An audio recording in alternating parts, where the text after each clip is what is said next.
Bonjour à toutes et à tous, je suis ravie de vous retrouver pour Paris Direct à la une de ce lundi. Le grand vainqueur des législatives en Allemagne n'est autre que l'AfD. En Allemagne, les conservateurs de la CDU-CSU sont arrivés en tête des législatives anticipées. Où en sont les tractations pour former cette nouvelle coalition?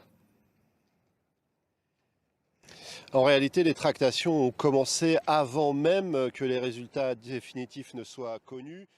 Merci Karim, vous étiez en direct de Berlin et je me tourne vers Anne Corpet. Bonjour Anne. Bonjour Pauline. Alors ces élections législatives, elles ont eu lieu à la veille du 3e anniversaire de l'invasion russe de l'Ukraine, cette invasion russe à grande échelle.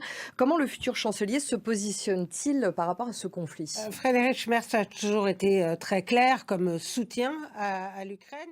Merci beaucoup Anne. On va continuer à parler de l'Ukraine puisqu'il y a 3 ans, la Russie débutait son invasion à grande échelle de l'Ukraine. Ce matin, dans un message posté sur les réseaux sociaux, Volodymyr Zelensky a salué, je cite, 3 ans de résistance, 3 ans de gratitude, 3 ans d'héroïsme absolu des Ukrainiens. Emmanuel Macron obtiendra-t-il un assouplissement de la position américaine en ce qui concerne l'Ukraine? Le président français est en visite à Washington. Et puis sachez que 3 engins explosifs de fabrication artisanale ont été lancés ce matin sur la façade du consulat général de Russie à Marseille.